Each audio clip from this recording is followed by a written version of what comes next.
There's so much power in the commenting on other people's material, especially viral material or viral posts that you see out there. It's very true. And when you were talking about the commenting, I've seen, and because I receive them a lot, people use automation tools there as well. You can read through it. You're like, what is this guy writing? Like, I can't reply to him. That's probably performed the best over the course of the last month or two was a simple post of me holding an Osmos bag in my office. They were one of my first clients back in 2016.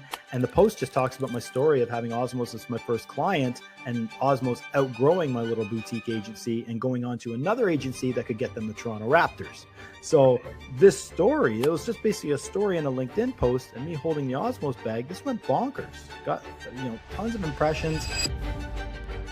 I don't use any automations. I don't use any AI. Everything is done manually. Why do I do that? Well, we'll do it live. Okay. We'll do it live. Drop the mic with Jason Hunt. All right, Zivko, welcome to the show. Thank you for having me.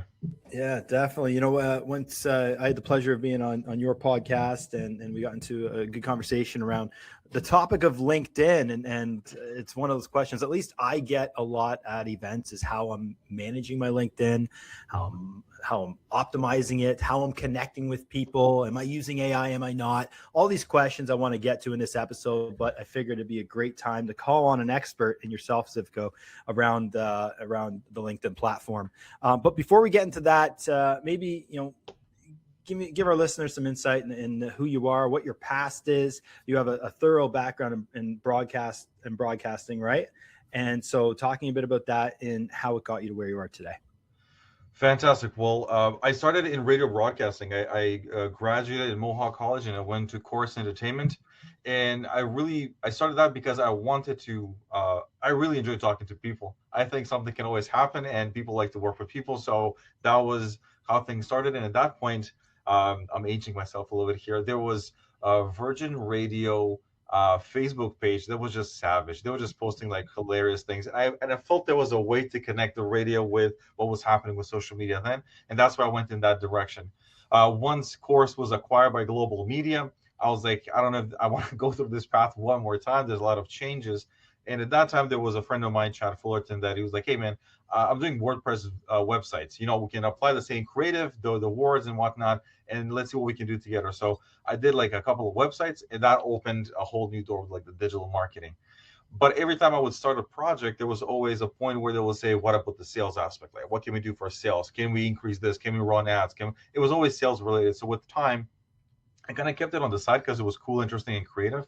But I continued with sales because I felt like that I'll talk to people, I meet people, we'll do a bunch of stuff together. That kind of feeling kept pushing me in the sales B2B kind of space. So most of the time I did sales like that. And once in the last job that I had where I was doing more bigger deals, longer sales cycles, I felt like, you know what, now that I have a family, this is it's not where I want to be. I don't want to be on the road all the time, talking with people like all over Ontario. It was becoming exhausting.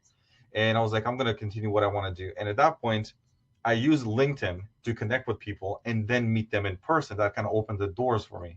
And I was like, okay, I'm going to do this thing called DoneMaker, and I will package what I do for myself and I'll offer it to other businesses so they can do the same process that I do. So going back for a second, it was broadcasting that you're predominantly in. Was it selling radio spots? Is that what you were doing initially? I really wanted the audio engineering part, like making the ads, writing the ads, recording it, all the sound engineering part. Yeah. Do you think that type of advertising for radio is still relevant in 2026? How does it play a part in the whole like omni-channel marketing approach? Is it still relevant?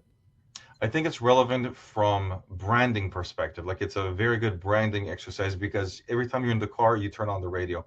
And as long as the cars have radios, it will exist. So branding, yes, I would, if you think of like engagement rings, you think of like commercial that you hear on the radio all the time. If you think of like, lawyers, Diamond and Diamond, like they still do a really good kind of branding exercise, but you need to pair it really well with your social presence. Very simple call outs, nothing too complicated, something that will stick in their mind. And in that way, it can work.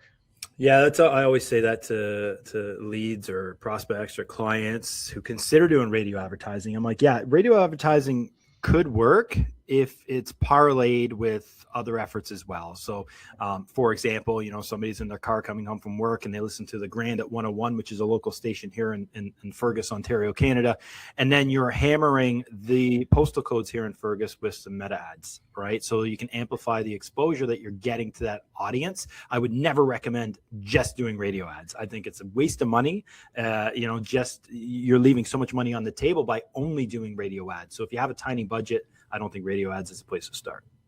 I think if you are, the game has changed because the size of the market is not that big anymore. And what I mean by that is more and more in the car, you turn on Spotify. And if you have kids, you are kind of like, turning stuff for them and you're turning off the radio. So therefore your TAM has changed dramatically. And to drive like cost per lead and stuff like that is very difficult to measure from radio. What was that entertaining component, the morning show and all those things, they're kind of changing because no one is fixed to those times like they used to back in the day. So as a branding exercise, to partner with the station to say, put me on your website or put me on your social media, try to do some SEO backlinks. All of these things are valuable because these are really old and aged domains, high listenership. They have a lot of followers, and that will be a good pairing when you do it that way.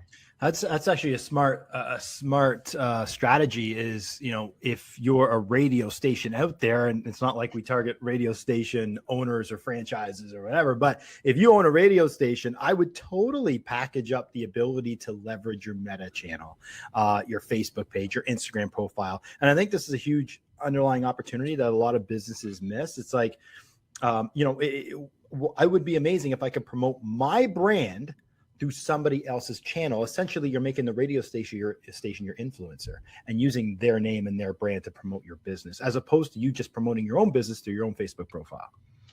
Yes. There was, if you recall, there was a time where Dean Blundell was like the shock jock of Why I Want to Wait. So not Why I Want to Wait, The Edge. 102.1. Yeah. Yes. And if you had a brand like that, and I think at that time was like X Copper, there was a fantastic pairing. That type of thing, if you pair it right now, where if you are trying to have, Z103 is more like Euro and stuff like that. So let's say if you have a restaurant that is a Portuguese, Italian restaurant, that is a fantastic pairing to do with, I think, Tony Monaco or whoever was the person that was on the air. Connect those dots with the station, with the culture. It will be a fantastic branding experience, but also SEO, backlinking, posting on their website and their social media, and pushing it to yours as well, like tagging in their posts. Is there any correlation between advertising on radio with LinkedIn, and how do those two complement each other if they do at all?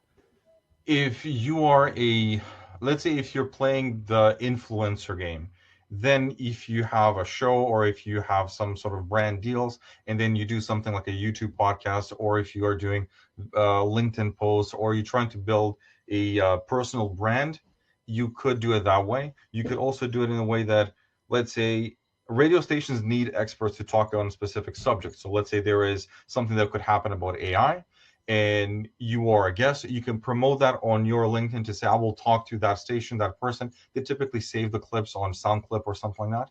And then you can use it for your LinkedIn posting. You can use it to build your personal brand. Also, tagging the radio station on your LinkedIn post as well can go a long way. So Good segue into LinkedIn, which is really, Zivko, your area of expertise. How did you stumble? I mean, you mentioned how you got into LinkedIn as a platform, obviously deriving from the need for sales. Well, maybe tell us how you personally are using LinkedIn to grow your business and build connections. So the first thing that I will say, which is a hot take for most people, I don't use any automations. I don't use any AI. Everything is done manually. Why do I do that? Well, I think this was like in the early stage, in the beginning. I talked with, I think his name is Ved. He's from Ottawa. Lead Delta, I think, is the name of the company. And I was talking with him about, he has a tool that is using LinkedIn to some automation extent. And he was like, LinkedIn's API will always know what you're doing, so they will always suppress your results. So if you are a small business, or if you are a solopreneur, or if you have like less than 10 people, you want to do it yourself, because those connections and those limits are just basically suppressed every single time you try to do that.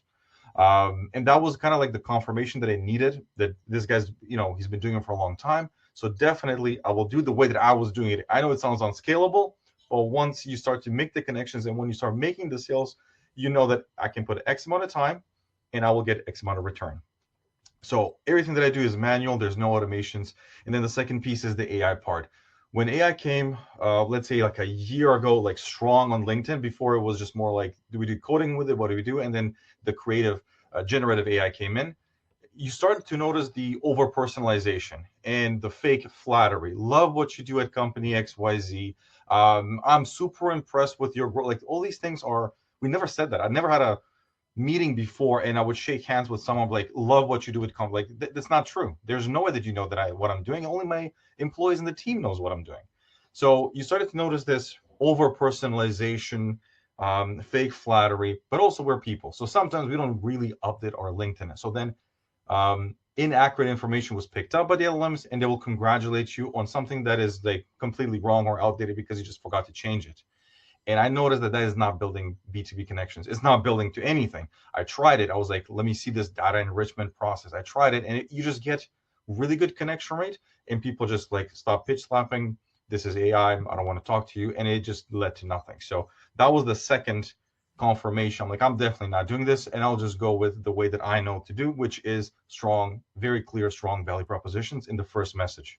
So connection message with a personalized note, not too personalized like crazy, but just like how I would shake hands with someone if I walk in a networking event. Someone said, there you go, this guy is the owner of Merge Media. I'm like, okay, let me go talk to him. That's how I would approach you in that meeting. That's my connection message. And then I go into a very clear value proposition. Okay. You use the term over personalization. I think this is a new one that's going to be a buzzword because you see it all the time. People, initially it worked, right? It was impressive when you got that cold outreach email that knew exactly what me and Zivko were talking about in this podcast episode. And then they want to pitch me their podcast services. Like, wow, how did it know that? Did it actually listen to the episode of me talking to Zivko? Probably not. And so this is where, and it's when it compounds it in about 3 or 4 personalized things as well within that message to be like, wait a second here. You didn't actually listen to my podcast. You were not a huge fan of my podcast. You're not even subscribed to my podcast. So I think that personalization piece is something that obviously that wave is it's going to come. You know what I mean? Like it's hit. And got people like you and me, we're savvy to it. We know this is an over-personalized AI-generated email or text message.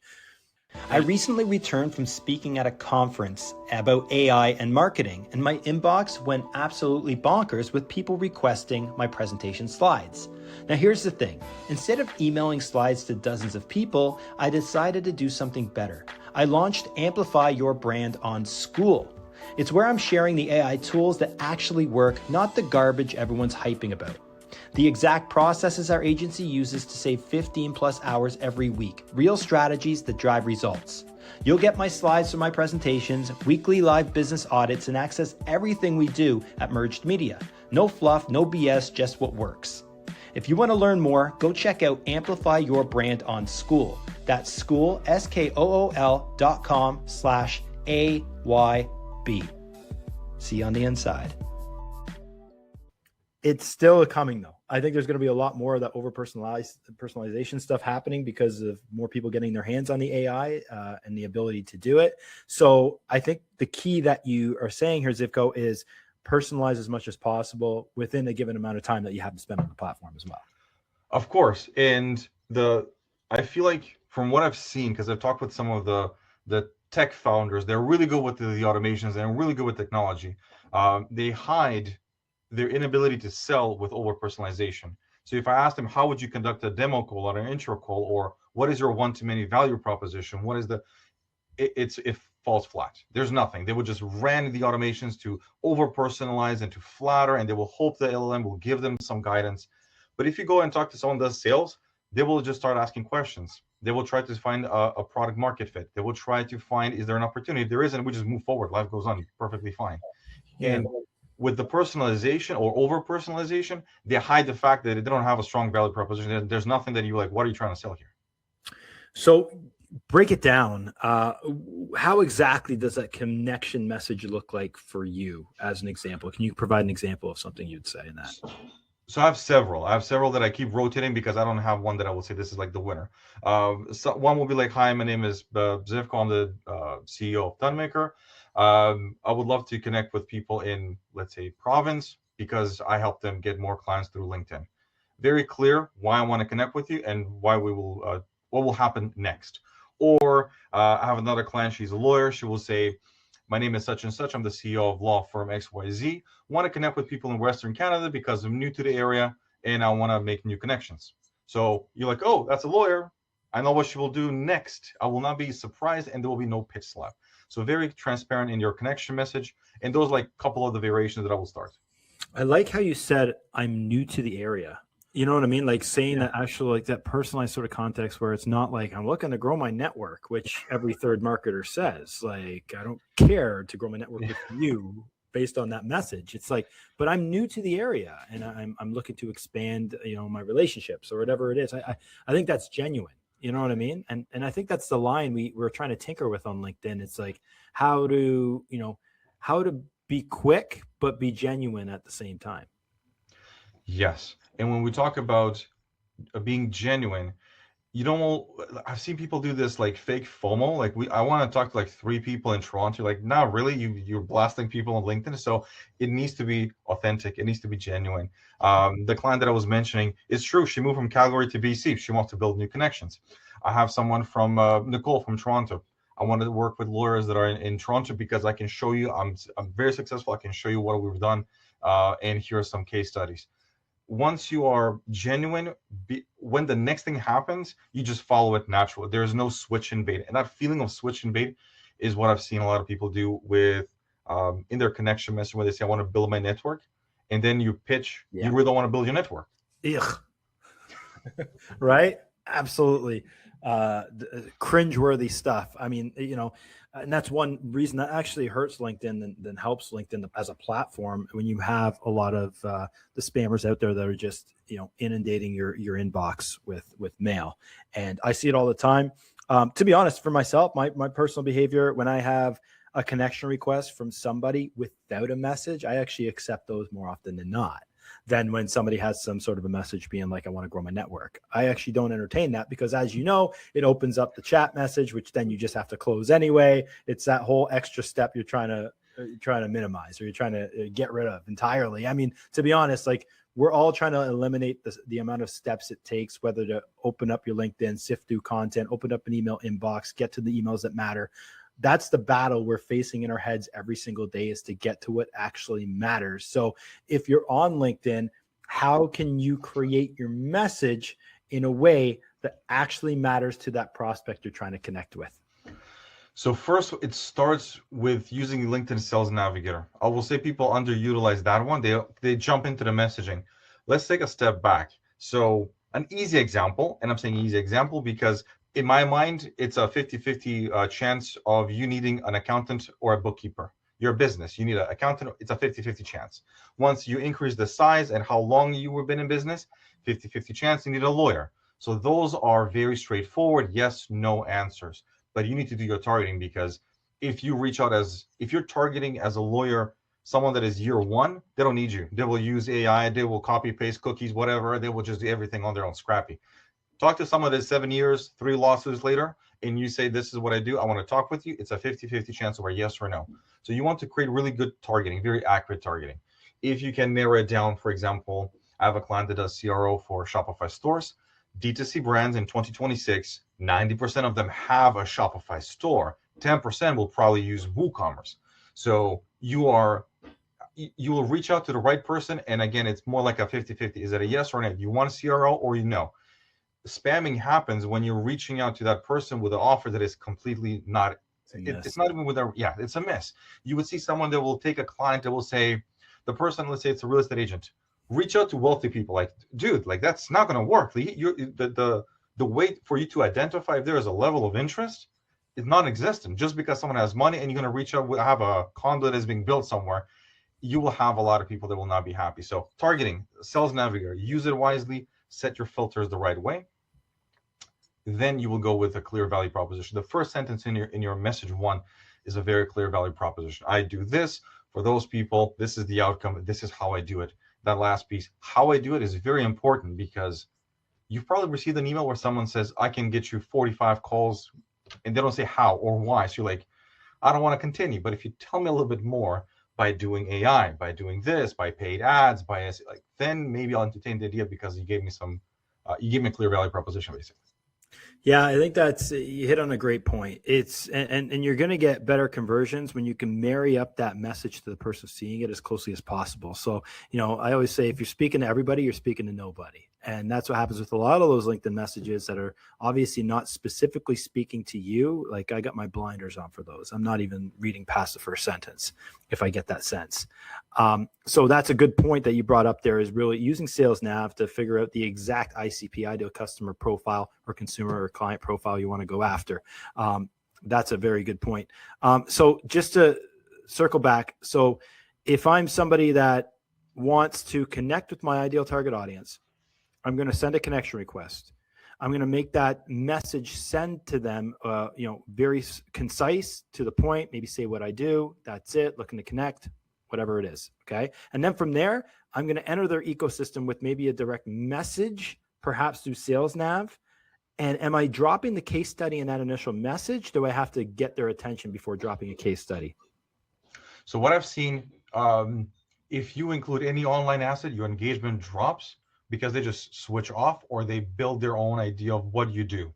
So in the first message, I just want to have a very clear value proposition to pique curiosity.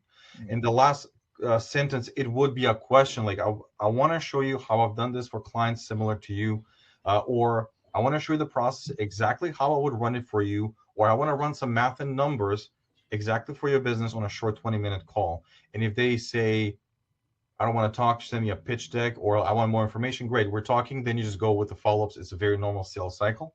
I think that's also a limiting belief. People believe like the first one, I'll just close it. No, there's follow-ups and everything, right? So we start from there, but I wouldn't use a case study or anything, because I've seen engagement drops. They won't reply to message 2, 3, or 4 after that. So people are going to see your name. They're likely going to click your profile and view your profile. Yeah. All right. What are some tips around optimizing your profile for those viewers that you're prospecting that are then going to go click your name and see what you're all about? So if you are I would say like the regular business owner, something 10 to 20 people, I would keep it as authentic and real as possible. So I wouldn't make the billboard style and all those things, because you don't have the cloud. You don't have any of those things. What are you putting up all these like little icons, the number one company here, there? Like, it's not true. So keep it authentic. Real picture from yourself, so you can see this is the person. The header, definitely an image or something, or maybe your logo or a sentence or quote that you believe in. You don't need to build it like a sales page, because you're not that big. If you are someone that has a big presence and has a huge company, for sure, do those things, because it's just more like a landing page at that point. The first header, I see a lot of people will say, I help, and then 50 keywords, and then it's just, no one reads that much. You want to say, Zivko Dodovski, CEO of DoneMaker, and you will click and you'll see what DoneMaker is. I have messaged you. You know what I'm doing. I pitched it. You kind of saw what I do. I have a very clear description, and I can say helping XYZ if I want to say, or working with, or something. I have a very short sentence there. You don't necessarily need to have a clear pitch in the first line in the header if you are not a big company, because again, authenticity and genuine. If you're not this massive company doing like, I don't know, Gary V, you will just have a regular LinkedIn profile. You're reaching out to people. That's what you want to convey, that I want to start a conversation as if I meet you in a networking event. One of something I've deployed on LinkedIn is I utilize the carousel cover. Which is, and on my carousel cover, it's basically a short little slogan, basically saying what I do, which is grind less, grow more, and so from there, I have my second carousel is the businesses I work with, and just a handful of businesses that are in my portfolio. And then the third slide is stages I've spoken on. And it's got some logos of stages I've spoken on, but 3 different pictures of myself in each of those carousels. I think that's a great engaging opportunity to get somebody to learn a little bit more about you. And essentially what you're trying to do with your profile is build that know, like, and trust with your target audience. Absolutely. And what you said pairs well with the analogy. You already are a keynote speaker. So you already have that. I can show the stages. I can show where I've been. You already have an agency you've merged, you've acquired. You have all these numbers that you can back it up or show the companies you work with. If you are let's go back to the lawyer. If you're a lawyer, you don't need to do those things. You don't need to be like, I'm talking to people, and you can just be, this is me, this is where I live, maybe the background of the city where you live in, or a quote, something that you believe in, something authentic and genuine. You don't need to do the, I would say more like a personal brand style. You can keep it like a business, very straightforward. This is the owner of the company. Okay, so we've established what happens or how you need to properly set up your profile when somebody clicks on that message you send them to learn more about you. Now, where does posting on LinkedIn play into the whole picture? Because if I'm connecting with a bunch of, say, home service businesses, and then my understanding is by posting, I'm going to get in front of those people I'm recently connected with. Maybe you can shed some light in terms of, first of all, how it works with the posting algorithm, and then we'll dive into best practices for posting. So first one, and this one is interesting because it is a post, but your featured section on your profile is a post. So definitely create one that is maybe your services, a video testimonial, and make it as your feature so that when someone goes to your profile, scrolls before they hit your post, feature section is actually posts that you favorite and made them as like a 2-3 act, a call to action buttons. Think of them like that. So those are definitely, you have to have those. Then when it comes to the posting, I would say in LinkedIn is probably the last platform where you can do long content like writing posts. It doesn't need to be video. It doesn't need to be polished, really well designed pictures. What I've seen to be very close to it is the carousels, because we're used to these presentations as CEOs. So you're used to the swiping through a presentation, a PDF. They need to be designed and polished. Those ones definitely, none of the PowerPoint 2006 style, because people skip over those. They're used to the really nice slides that are posting there. What I would say, number 3, when it comes to the posting, is not just content, but the commenting. If you go on LinkedIn and if you see either the first one or the second one that the feed will load, would be a post that some of your connections have commented on. So when you flip it, when you're commenting, that shows to more and more people. So in the same lane of what do I post, long form text is fine. Carousels are fantastic, but commenting on other people will push your profile and your posts to other people as well. Yeah, I interviewed, as I was mentioned to you before, Yasmin Alak. I interviewed him last year, who's a big LinkedIn influencer, has almost 400,000 connections on LinkedIn. He exactly what you just said there. There's so much power in the commenting on other people's material, especially viral material or viral posts that you see out there. If you see that, take an opportunity and just leave a comment. Leave not just a cool post type of comment, but actually something that's sort of thought-provoking. Because if you spend a bit of time to write something or a little like 3-4 sentence blurb as a comment on a viral post, watch the amount of impressions you get. You'll likely get more impressions than you would on posting yourself to your own platform, right? To your own page. So I think that's a huge opportunity to get additional impressions. Plus, you don't have to come up with the ideas for the post. You're just commenting on somebody else's content. It's very true. And when you were talking about the commenting, I've seen, and because I receive them a lot, people use automation tools there as well. You can read through it. You're like, what is this guy writing? Like, I can't reply to him. And that is the number one, at least for me, signal. I can't reply to it because it's just like a summary of what I wrote, and they saying, clapping, fantastic, thank you. But it's not a conversation. Typically, comments are like strong opinions. Yeah. If you look at a comment section, it's a strong opinion.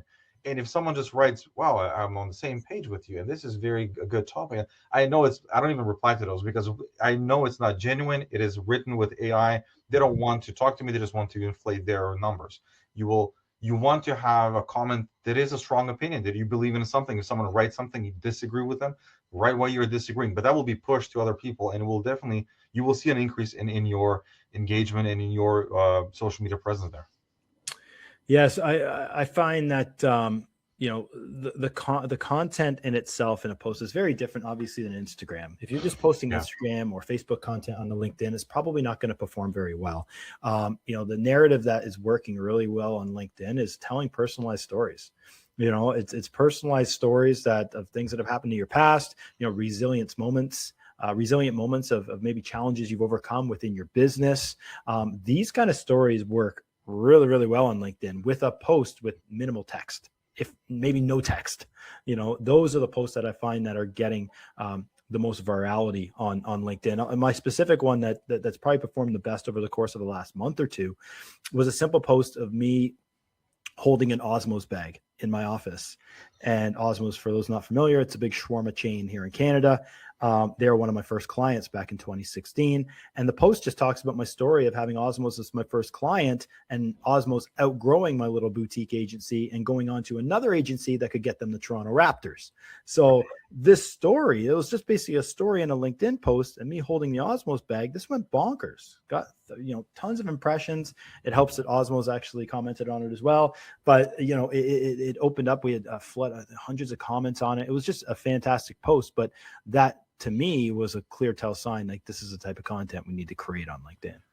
It's exactly because you're thinking of your ICP, right? It's another CEO that has probably went through good, bad, ugly, the whole thing.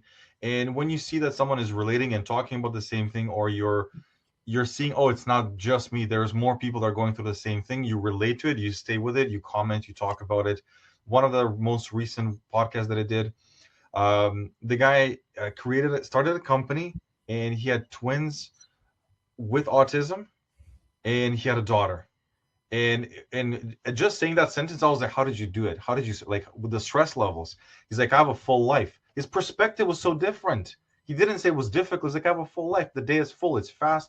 Business is happening. Stuff I need to do for my children, and balancing that with marriage and everything. He said, I have a full life. But stories like that, what stays with us on LinkedIn, because you are the owner, the CEO, you're reading through those things, and you're like, well, I lost a client, and I feel like I have a difficult day. And then this guy is telling you how he started a company with all that going on and says, I just have a full life.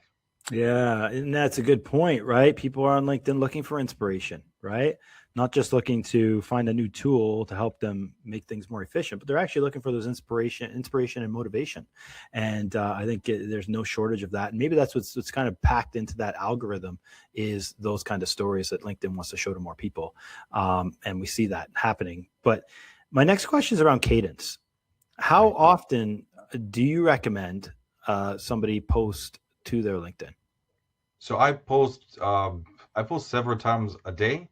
Really? One of it would be, so the strategy that I have, it works like this. You write a really nice blog that is in depth, answering like 10 to 15 questions. Because with the new way that AI works, I've noticed that if you're answering questions, you might be picked up by the LM because you're answering a bunch of questions as opposed to stuffing keywords or building topical maps. So we start from there. And that blog, in essence, has a bunch of questions. So then I would take pieces out of it, make it into a talking bubble, and that will be just one insert from the blog, linking back to the blog, so that if someone sees that, and you've seen it on YouTube thumbnails as well, where it's just like a square, a quote, the person, and a blue check mark. It's that signal that this is like me saying, or a quote from me. That's what I've seen that it works for me. And I use that as like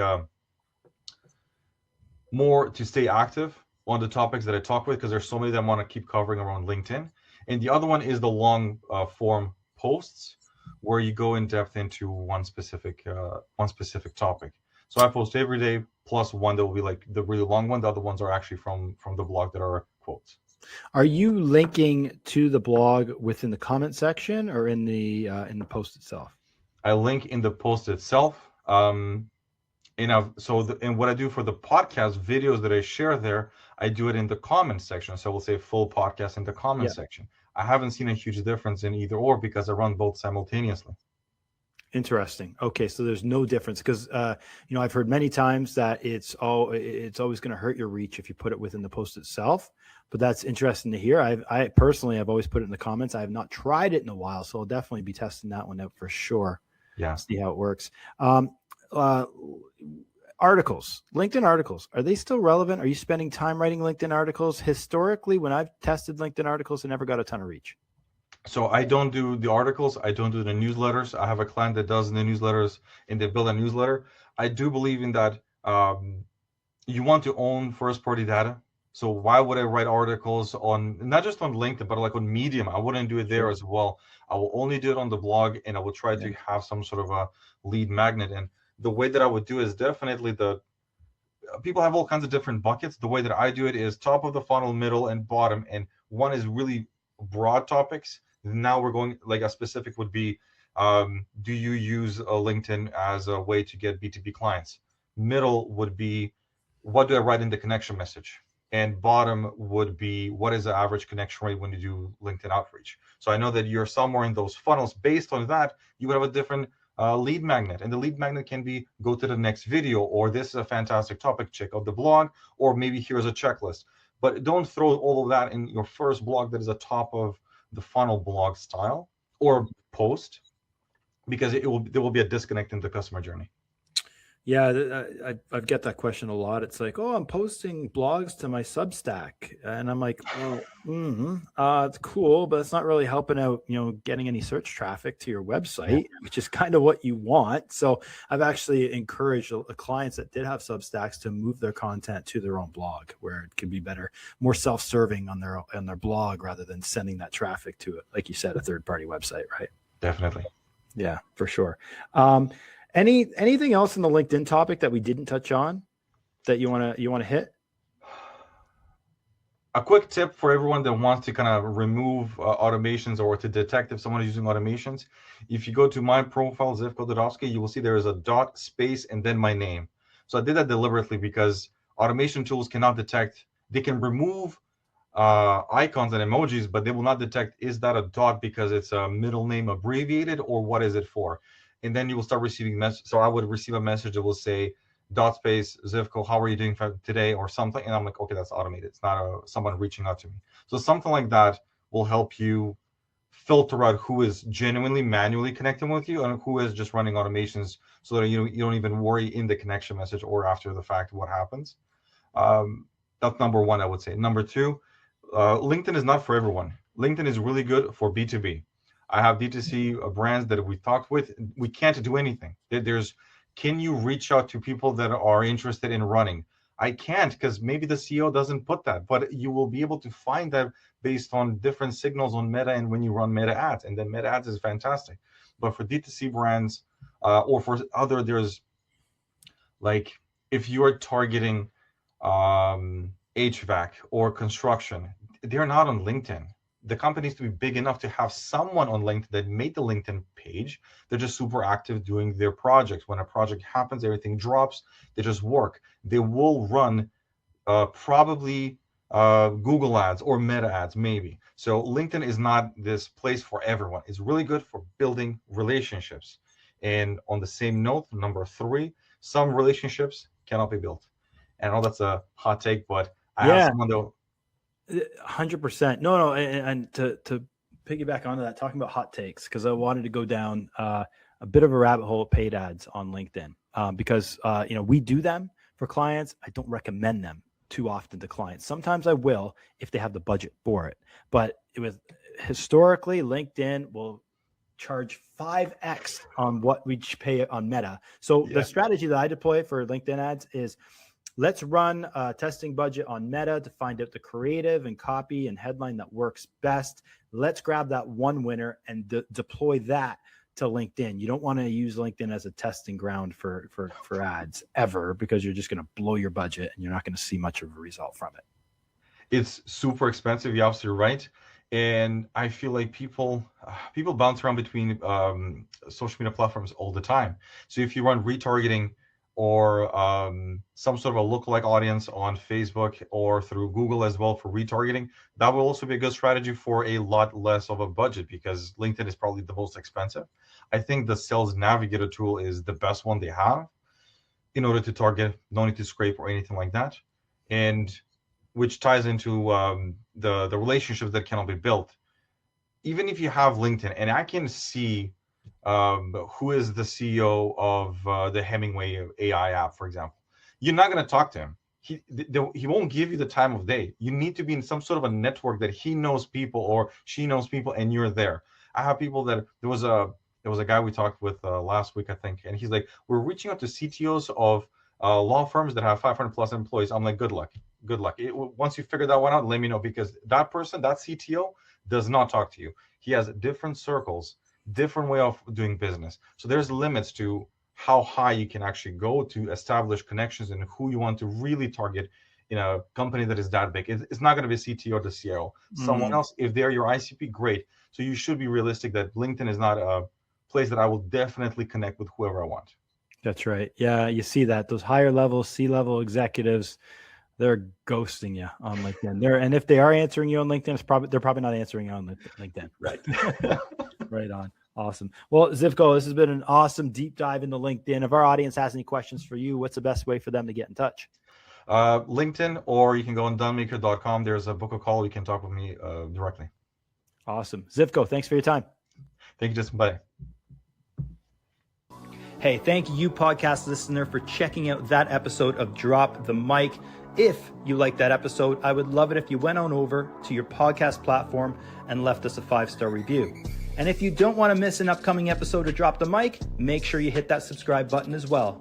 Thanks again. See you soon.